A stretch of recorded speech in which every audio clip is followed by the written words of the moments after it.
முக்கிய செய்திகள். மின்வெட்டை கண்டித்து போராட்டம் நடத்தியவர்கள் மீது போலீசார் தடியடி. கோவையில் பரபரப்பு.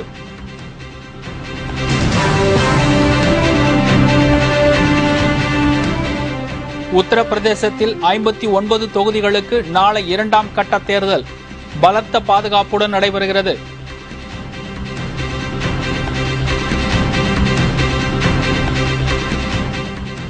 ஸ்பெக்ட்ரம் ஊழல் வழக்கில் சிக்கியுள்ள கலாநிதி மாறன் தனி விமானத்தில் இத்தாலிக்கு ரகசிய பயணம். குடும்பத்துடன் புறப்பட்டு சென்றார்.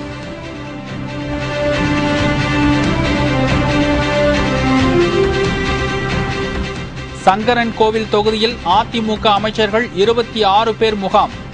அரசு அதிகாரம் தவறாக பயன்படுத்தப்படுவதாக வைகோ குற்றச்சாட்டு.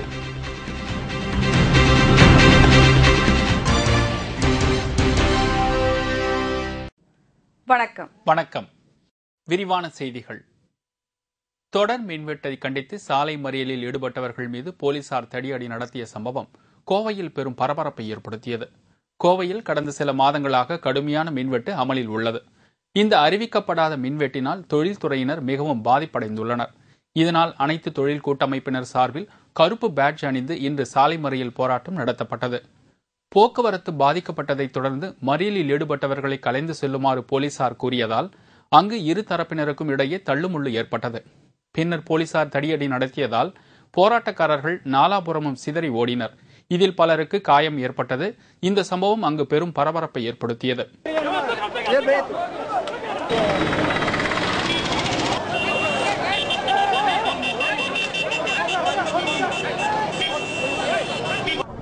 இரண்டு மணி நேரம் மின்வெட்டு அமல்படுத்துவதாக அறிவித்துவிட்டு 8 மணி நேரம் மின்வெட்டை அமல்படுத்தினார்கள். அது நேற்றைக்கு முந்தைய தின நிலவரம். நேற்றைய நிலவரம் 11 மணி நேரம் மின்வெட்டு அமல்படுத்தப்பட்டுள்ளது. மிகவும் நொந்து போய் உள்ளோம். மின்வெட்டை காரணம் காட்டி மின்வெட்டை அமல்படுத்துகின்ற போது சென்னையில் 1 மணி நேரம் மின்வெட்டு, கோவையில் 11 மணி நேரம் மின்வெட்டு என்ற அரசாங்கத்தின் பாரபட்சமான நடவடிக்கையை நாங்கள் வன்மையாக எதிர்க்கின்றோம். மதுரை மருத்துவக் கல்லூரியில் நடைபெற்ற மின்கட்டண கருத்து கேட்பு கூட்டத்தில் விவசாயிகள் சங்கங்கள், தொழில் மற்றும் வர்த்தக நிறுவனங்களின் சங்கங்கள் ஆகியவற்றை சேர்ந்தவர்களும் பொதுமக்களும் கலந்து கொண்டனர். அப்போது அரசு அதிகாரிகள் மட்டுமே பேச அனுமதிக்கப்பட்டதால் பொதுமக்களும் விவசாயிகளும் ஆத்திரமடைந்து மின் வாரியத்திற்கு எதிராக கோஷமிட்டு வெளிநடப்பு செய்தனர்.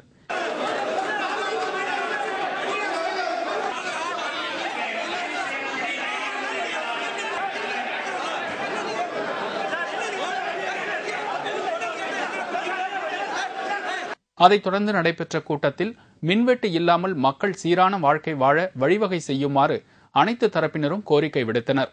இதேபோல் தொடர் மின்வெட்டை கண்டித்து சேலம் பகுதி மக்கள் கொந்தளித்து மின் அலுவலகத்தை முற்றுகையிட்டனர்.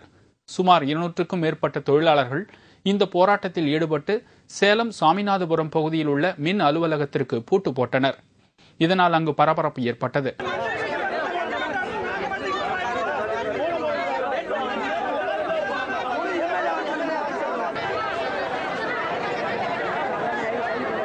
வாக்குறுதி கொடுத்துட்டு வாக்குகளை வாங்கி ஆட்சிக்கு வந்த அதிமுக அரசாங்கம் இன்றைக்கு 6 மணி நேரம் மின்வெட்டை 7 மணி நேரம், 8 மணி நேரம், 9 மணி நேரம், 10 மணி நேரம் மின்வெட்டாக இன்னைக்கு மாற்றிக்கொண்டிருக்கிறது.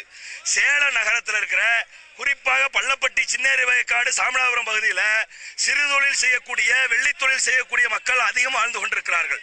இந்த மக்களுக்கு அடிப்படை ஆதாரம் மின்சாரம் தான். ஆனா இந்த மின்சாரமே இல்லாம இந்த பகுதியில் கூட 20,000க்கும் மேற்பட்ட மக்கள் வாழவே முடியாத நிலையில இன்னைக்கு இருக்கிறாங்க. தமிழகம் முழுவதும் 8 மணி நேரம் மின்வெட்டு என்று அறிவிக்கப்பட்டு செயல்படுத்தப்பட்டு வரும் நிலையில் தற்போது 1 மணி நேரம் மட்டுமே மின் விநியோகம் செய்யப்படுவதாக பல்வேறு பகுதி மக்களும் குற்றம் சாட்டியுள்ளனர். உத்தரப்பிரதேச மாநிலத்தின் 59 தொகுதிகளுக்கான 2ஆம் கட்ட தேர்தல் நாளை நடைபெறுகிறது. இதனால் அங்கு பலத்த பாதுகாப்பு போடப்பட்டுள்ளது. உத்தரப்பிரதேச மாநிலத்தில் நேற்று முன்தினம் 55 தொகுதிகளுக்கு முதல் கட்ட தேர்தல் நடைபெற்றது. அதைத் தொடர்ந்து 10 மாவட்டங்களைச் சேர்ந்த 59 தொகுதிகளுக்கு நாளை 2ஆம் கட்ட தேர்தல் நடைபெறுகிறது. இந்த 2ஆம் கட்ட தேர்தலில் 31 எம்எல்ஏக்கள் மற்றும் 24 முன்னாள் அமைச்சர்களின் தலைவிதி நிர்ணயிக்கப்பட உள்ளது. பாஜக, காங்கிரஸ், பகுஜன் சமாஜ் உள்ளிட்ட அனைத்து கட்சிகளின் முக்கிய பிரமுகர்களும் இந்த 2ஆம் கட்ட தேர்தலில் போட்டியிடுகின்றனர். இதனால் முக்கியத்துவம் வாய்ந்த தேர்தலாக இது கருதப்படுகிறது. தேர்தலின் போது எந்தவித அசம்பாவித சம்பவம் நடைபெறாத வண்ணம் மத்திய ரிசர்வ் படையினருடன் மாநில போலீசாரும் தீவிர பாதுகாப்பில் ஈடுபட்டுள்ளனர். ஸ்பெக்ட்ரம் ஊழலில் சிக்கியுள்ள கலாநிதி மாறன் தனது குடும்பத்துடன் இன்று தனி விமானம் மூலம் இத்தாலி புறப்பட்டுச் சென்றுள்ளார். தயாநிதி மாறன் மத்திய தொலைத்தொடர்புத்துறை அமைச்சராக இருந்தபோது ஏர்செல் நிறுவனத்தை நிர்பந்தப்படுத்தி மலேசியாவைச் சேர்ந்த மேக்சிஸ் நிறுவனத்திற்கு விற்க வைத்ததாக கூறப்படுகிறது. இதன் மூலம் மலேசியாவின் மேக்சிஸ் நிறுவனம் சன் தொலைக்காட்சியில் 550 கோடி ரூபாய் முதலீடு செய்துள்ளதாகவும் குற்றச்சாட்டு எழுந்துள்ளது. இந்த வழக்கு தொடர்பாக அமலாக்கப் பிரிவு வழக்கு பதிவு செய்துள்ள நிலையில் தயாநிதி மாறனின் சகோதரர் கலாநிதி மாறன் தனது குடும்பத்துடன் இன்று தனி விமானம் மூலம் இத்தாலிக்கு ரகசிய பயணம் செய்துள்ளார். கலாநிதி மாறனின் இந்த திடீர் இத்தாலி பயணத்தை சிபிஐ நெருக்கமாக கவனித்து வருகிறது. சங்கரன் கோவில் இடைத்தேர்தலுக்காக 26 அமைச்சர்கள் உட்பட 34 பேர் கொண்ட குழுவை ஜெயலலிதா நியமித்திருப்பது தோல்வி பயத்தால் தான் என்று மதிமுக பொதுச் செயலாளர் வைகோ கூறியுள்ளார். மதிமுக பொதுக்குழு கூட்டம் சென்னை அண்ணாநகர் விஜயசேஷ மஹாலில் இன்று நடைபெற்றது. மதிமுக பொதுச் செயலாளர் வைகோ தலைமையில் நடைபெற்ற இந்த கூட்டத்தில் கட்சியின் முக்கிய பிரதிநிதிகள் உட்பட பலர் கலந்து கொண்டனர். முல்லை பெரியாறு அணையை பாதுகாத்து நீர்மட்டத்தை 152 அடியாக உயர்த்த மத்திய அரசு நடவடிக்கை எடுக்க வேண்டும், மின் கட்டணத்தை உயர்த்தக்கூடாது என்று பொதுக்குழுவில் தீர்மானம் நிறைவேற்றப்பட்டது. சங்கரன் கோயில் இடைத்தேர்தலில் போட்டியிடுவது என்றும் மதிமுக பொதுக்குழு முடிவு எடுத்துள்ளது. அதன் பிறகு செய்தியாளர்களை சந்தித்த வைகோ சங்கரன் கோவில் இடைத்தேர்தலுக்காக 26 அமைச்சர்கள் உட்பட 34 பேர் கொண்ட குழுவை ஜெயலலிதா நியமித்திருப்பது தோல்வி பயத்தால் தான் என்று கூறியுள்ளார். மேலும் இதன் மூலம் அரசு பணிகளை செய்ய விடாமல் ஜெயலலிதா அதிகார துஷ்பிரயோகத்தில் ஈடுபட்டுள்ளதாக கூறிய அவர் இது தேர்தல் விதிமுறை மீறல் என்றும் தெரிவித்துள்ளார். எங்கே தோற்று போய் விடுவோமோ என்கிற அச்சமும் ஒரு காரணம்.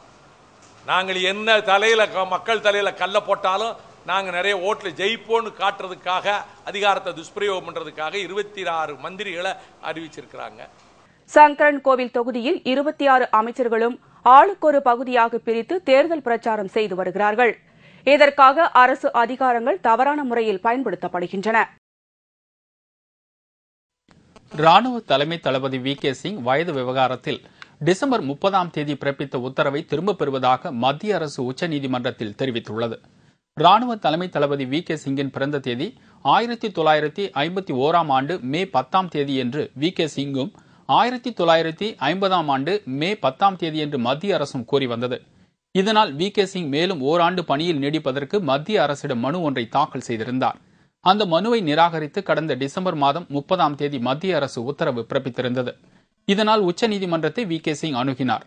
அந்த வழக்கு கடந்த 3ஆம் தேதி உச்சநீதிமன்றத்தில் நடைபெற்ற போது ராணுவ தலைமை தளபதியின் மனு நிராகரிக்கப்பட்டதற்கான காரணங்கள் குறித்து பல்வேறு கேள்விகள் கேட்கப்பட்டதால் அட்டார்னி ஜெனரல் வாகன்வதி பதிலளிக்க முடியாமல் திணறினார்.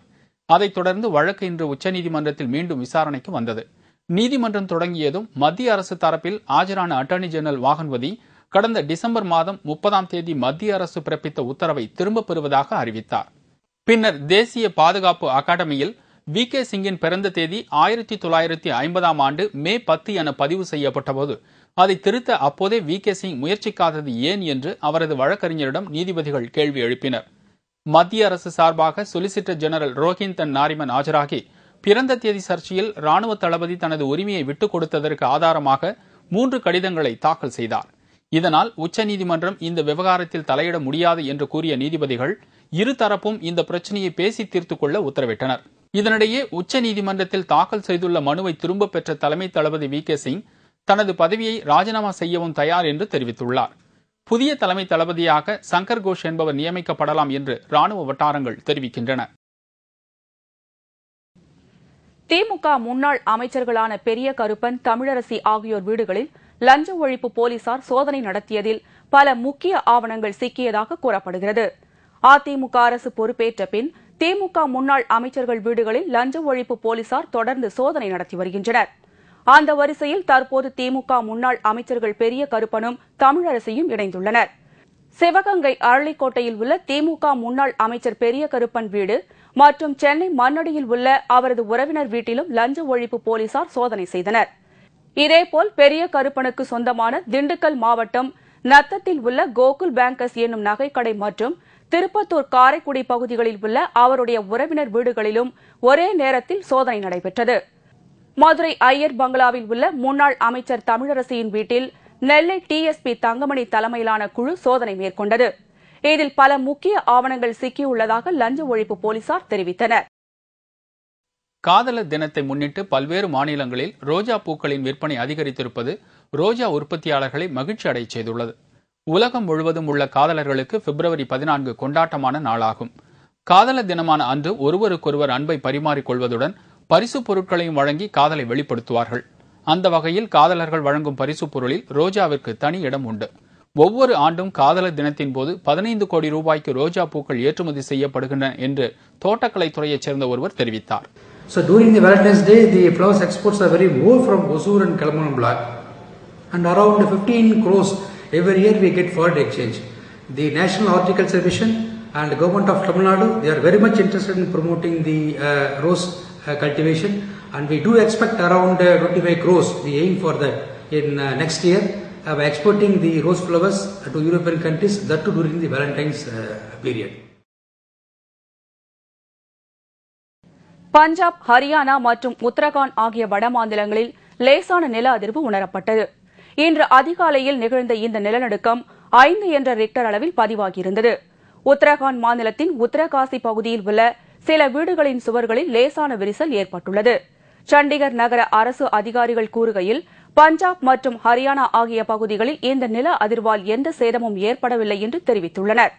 இதன் அதிர்வை உணர்ந்த உத்தரகாண்ட் மாநில யமுனா நதி பகுதி மக்கள் நள்ளிரவு முதல் உறங்காமல் பயத்துடன் விழித்திருந்தனர்.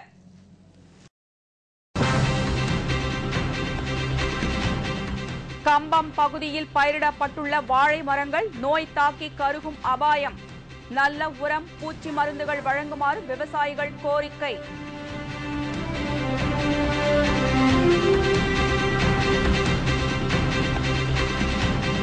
புயல் நிவாரணத் தொகை வழங்கக் கோரி புதுச்சேரி மீனவர்கள் சாலை மறியல். 1 மணி நேரம் போக்குவரத்து பாதிப்பு. மற்றும் பல செய்திகள் விளம்பர இடைவேளைக்கு பிறகு.